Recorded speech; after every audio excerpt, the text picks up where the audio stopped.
예, 시진핑 중국 국가주석이 어제 폐막된 공산당 제19차 당대회에서 명실상부하게 절대적 권위를 가진 지도자 반열에 올랐습니다.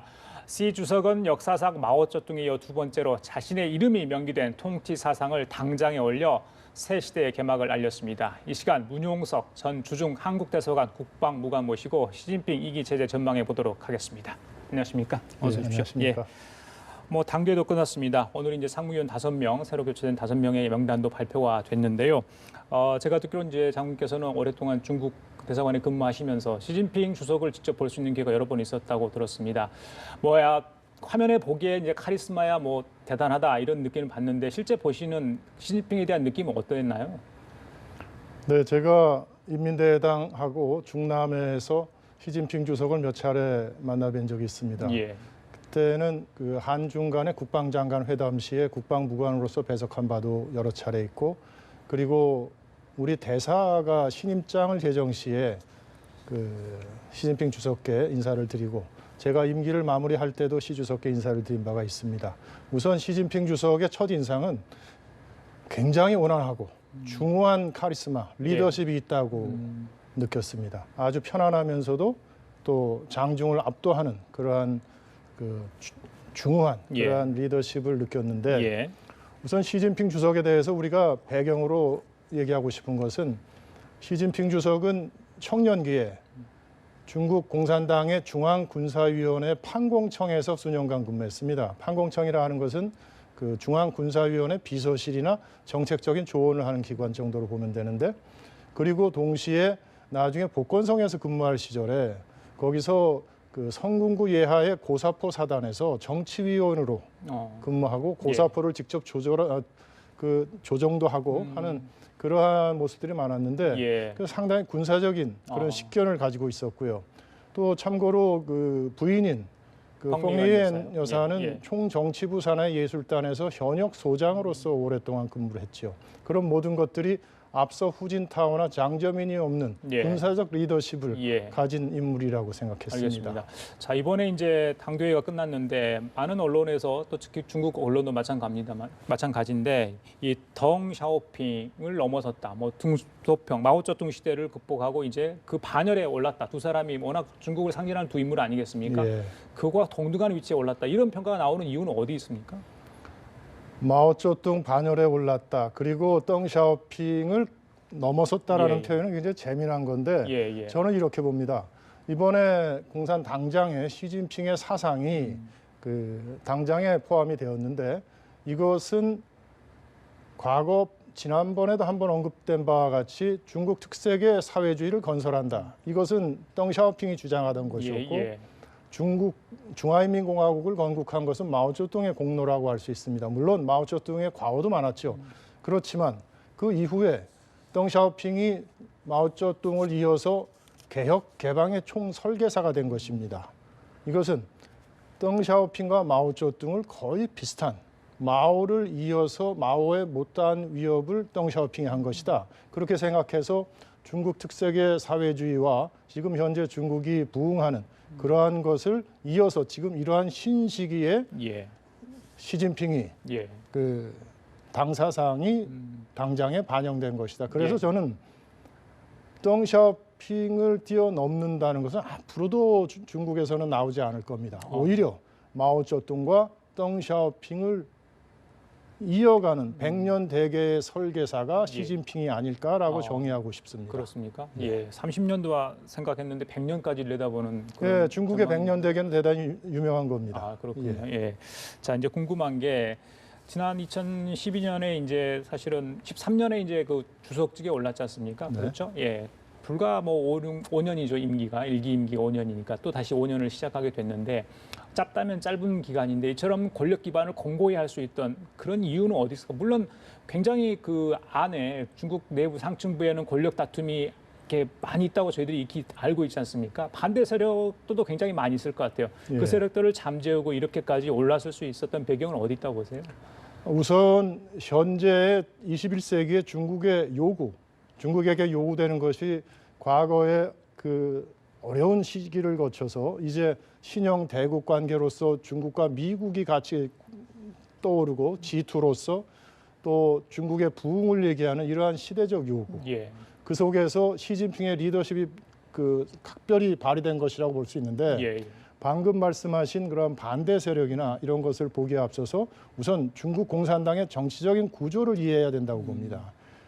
중국 공산당은 금일 그 발표한 정치국 상무위원과 정치국원들, 예. 정치국 상무위원 7명과 25명의 정치국원들이 그 일부에서는 시진핑을 중심으로 하는 태자당, 그리고 후진타오를 중심으로 후진타오 리커창을 중심으로 하는 공청단, 그리고 장저민의 상해방 이런 것들 얘기하지만 사실은 그것이 제도화되거나 세력화된 것은 아니고 그냥 통상적인 그 인연 그런 근무위원 이런 정도로 이해해야 될 것이고 그런 속에서 정치국 상무위원과 정치국 위원들은 그 우리가 흔히 아는 중남회나 전인대에서 치열한 토론, 난상 토론을 통해서 그 속에서는 그 찬성과 반대가 상당히 심한 아주 격렬한 난상 토론이 일어납니다. 그러나 거기서 결정이 된 사항은 일사불란하게 시진핑의 이름으로 시진핑의 목소리로 대회에 공포하기 때문에 이것은 시진핑 1인 체제라는 표현으로 보여질 수가 있지요.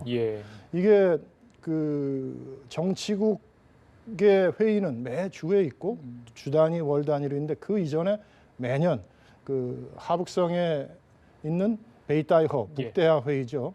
거기서 정치국 상무위원 전원 당, 정, 군의 원로들이 모여서 내년에 당대회를 포함해서 그 다음에 국정 방향을 결정합니다. 거기에서 원탁에서 수많은 난상 토론이 이루어집니다. 그 속에서 결정되는 것은 공산당의 1인 지배 체제로 보여지는 것이고 어제 아마 언론 매체를 많이 보셨을 텐데 거의 100% 찬성하지 않습니까? 그것 사실 여쭙고 싶었어요. 뭐 반대하는 사람이 있냐? 찬성하기 전에는 수많은 토론이 물밑에서 있었고 정치국 회의에서 있었고 베이따이허 회의에서 있었다는 것을 잘 이해해야 된다는 거기서 겁니다. 즉석에서 결정하는 건 아니군요, 그러면. 그럼요. 알겠습니다. 자, 오늘이 이제 오전에 제19기 중앙위원회 1차 전체 회의 일중전회라고 하죠. 거기서 상무위원 5명, 사실상 집단체제체를 구성하는 리커창 총리, 시진핑 주석 이렇게 7명 7인 체제로 가지 않습니까? 5명이 누가 될까? 그 손가락 안에 누가 될까? 많은 분들이 이제 주목을 했는데 사실 무관 또 사실 누가 될까 예상을 좀 하셨는지 모르겠어요. 뭐 어떻게 맞추셨는지도 모르겠는데 저희 이제 한국 정부나 청와대에서 좀 사실은 외교적으로 또 군사적으로 좀 관심을 갖고 지켜봐야 할 사람이 있다면 한두 명만 짚어주면 누가 있습니까? 5명 중에. 정치국 상무위원 새로 선정된 선출된 5명의 군사적인 그 경력은 별로 보이지 않습니다. 그것이 하나의 특징이라고 볼 수가 있죠. 시진핑 주석의 군사 경력에 대해서는 제가 앞서 말씀드렸는데 리커창 총리를 포함해서 금일 새로 정치국원에서 정치국 상무위원으로 발탁된 5명은 군사적 경력이 거의 전무하다라고 보여집니다. 단 이것을 보완하기 위해서 중앙군사위원회 부주석이 임명이 있습니다. 현역 상장 부주석이 임명이 있는데 이 중앙군사위 부주석이 시진핑 주석을 군사적 보좌를 하는 것이죠. 예전에 시진핑도 그 자리에 있었지 않습니까? 그렇습니다. 시진핑 주석도 이전에는 중앙군사위 부주석, 그러니까 후진타오 시절 2기 3년 차에 군사위 부주석으로 발탁됐는데 우리가 주목해야 되는 것은 물론 이번 정치국 상무위원회는 포함이 되어 있지 않지만 향후 적절한 시기에 군사위 부주석으로 선출되는 인원이 향후에 중앙군사위 주석이 될 수 있는 그런 가능성이 높다고 보고 있습니다. 후계 구도는 이번에 나오지 않았거든요. 사실은 2명이 있었는데 사실 후춘하고 천민월이 있었는데 상임위원이 되지는 못했어요. 그래서 이제 오히려 시진핑 체제가 더 공고화되면서 이게 장기 집권의 어떤 로드맵이 아닌가, 좀 더 가는 거 아닌가 이런 이제 분석도 지금 조심스럽게 나오는데 그 부분은 어떻게 보십니까? 가능성은 있습니다. 우선 시진핑이 국가 주석으로서의 임기는 이제 내년 3월부터 5년이 또 될 것이고 총서기로서의 임기는 이제 앞으로 5년이 또 될 텐데 국가 주석이나 중앙군사위 주석에 대해서는 연임이 허용이 돼 있죠. 그러나 총석에 대한 2기 연임을 이상을 제한하는 그런 규정은 없는 것으로 저는 알고 있습니다. 그래서 앞으로 새로 선임된 5명의 정치국 상무위원을 포함해서 거기는 예. 60세, 62세 비교적 젊은 층도 있는데 예. 포함해서 25명의 정치국원에 대한 향방, 예. 그 사람들의 정치적인 능력 예. 이런 것들을 면밀히 봐야 한다고 봅니다. 알겠습니다. 자, 또 관심거리가 이제 강력한 어떤 파워를 갖게 됐는데 시진핑 주석이 대외 관계 관련해 가지고 어떤 영향력을 앞으로 행사할지, 북핵 문제나 트럼프 행정부와의 어떤 관계가 오히려 시진핑 주석의 어떤 외교력을 더 강하게 시험할 수 있는 그런 기회가 되지 않을까 이런 분석도 나오거든요. 그 부분은 어떻습니까? 예, 앞으로 당대회가 끝난 상황에서 곧바로 미중 정상회담이 베이징에서 있게 되죠. 당대회 이전까지 시진핑 2기에 트럼프 대통령이 대통령 당선 이후에 뭐 여러 가지 평가를 할 수 있겠지만 대체적으로 미중 관계, 미중 정상 간에는 비교적 좋은 관계를 유지했었다라고 봅니다. 2기 시진핑 2기가 시작되면서 시진핑의 대외 관계, 대외 외교 정책은 보다 강력한 모습을 보여줄 것으로 보이지만 예. 그것은 내부 권력을 공고화하고 하는 그러한 차원이 충분히 있을 것이고 미중 관계는 제재와 협력의 관계는 기존을 유지할 것이다. 예. 특히 대북 관계라든가 이런 면에서는 미중 간에는 중국은 상당 부분 예. 미국과 궤를 같이 할 것으로 예상을 합니다. 예. 동시에 그 북한과의 관계에 있어서 예. 이번 당대회가 끝나면은 곧 당 외교 공작 영도 소조라는 것이 시작될 겁니다. 이것은 뭐냐면 앞으로 5년에 대한 중국의 외교 방향을 결정하는 예. 그러한 그 공작 소조인데 거기에 소조의 책임을 맡고 있는 사람은 시진핑 주석입니다. 거기에 구성원들도 국가안전부장, 공안부장, 그리고 외교부장, 예. 국방부장 이런 인원들까지 포함돼서 예. 그 큰 틀에서의 대미 관계 예. 그리고 주변국과의 관계 또한 북한하고의 관계를 어떻게 재설정할 것이냐 하는 것들이 앞으로 이루어질 것이고 이번 당대회 후에 어떤 모습이든 중국 공산당은 북한 노동당에게 이 어떠한 접촉, 방북이라든가 아니면은 최소한 그 주중 북한 대사를 조치해서 예. 당대에 대한 어떤 메시지, 디브리핑 정도를 할 것이고 그 이후에 그 인사교류에 대한 것들도 우리가 면밀히 관심을 가지고 봐야 할 겁니다. 성님 지난번에 이제 당대회 시작 전에 북한에서 그 세 문장인가요? 뭐 그 당대회 축하하는 그 메시지 네. 남겼잖아요. 이번에 이제 시진핑 2기 주석 체제가 들어섰는데 거기에 대해서 어떤 축하의 그러니까 축전이나 이런 거 보내나요? 문재인 대통령은 사실 시진핑 주석에 보냈습니다. 예, 보내신 걸로 알고 있고요. 예. 그것은 보내겠죠. 예. 보내고 그것은 중국의 인민일보라든가 예. 한국시보 여러 매체를 통해서 확인할 수 있는 것이고 또 북한의 매체를 통해서도 그게 나올 예. 것인데 그것은 짤막하게 나오죠. 아, 통상. 그렇습니까? 예. 어떤 어휘를 또 쓸지 단어를 쓸지 그것도 지켜봐야 예, 되겠네요. 어휘가 중요합니다. 예. 어휘 앞부분에 그 이번에 당대회이기 때문에 시진핑의 공식 직함은 시진핑 총서기입니다. 예. 총서기를 핵심으로 하는 이러한 표현들로 나가면서 선대에 이어오는 그 조중, 예. 그 북중, 중북 관계를 언급한다면은 비교적 좋은 메시지가 될 것이고 예. 그런 것들이 빠지고 일상적인 그 축하 내용이라면은 예. 또 북한이 많이 소원해하는 그러한 알겠습니다. 표현이 되겠죠. 예. 자, 우리 국민들은 이제 중국을 이야기를 하면 최근에 문제가 됐던 사드 보복 문제를 얘기를 하지 않을 수 없습니다.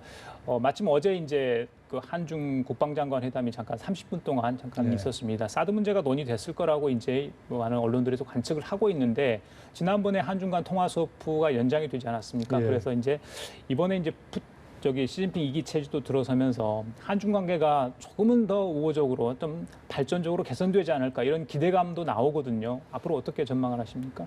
예, 당연히 기대를 하고 한중 관계가 특히 안보 분야, 군사 분야에서 많이 개선되어야 하는 것은 당연히 가야 할 길입니다. 예.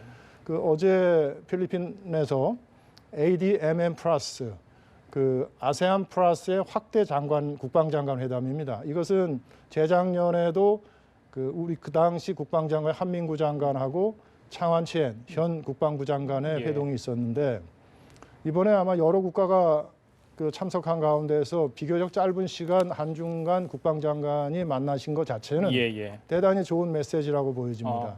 저 역시도 한중 국방장관 회담을 항상 그 업무적으로 보좌하고 했던 예. 기억이 있는데 예.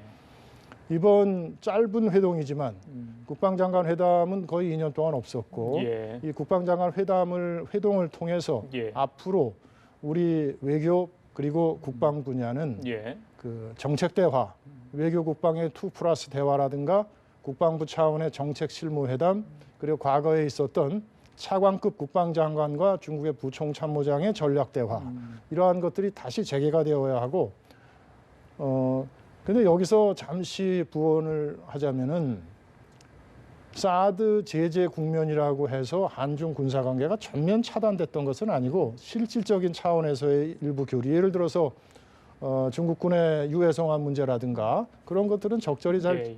처리가 된 바가 있고 예. 그래서 정리를 하자면은 국방 분야 이번 그 장관 회담은 상당히 좋은 메시지고 좋은 출구 전략이 되지 않을까 싶습니다. 알겠습니다. 자, 지금까지 문용석 전 주중 한국대사관 국방무감과 함께 얘기 나눠봤습니다. 오늘 말씀 감사합니다. 네, 감사합니다.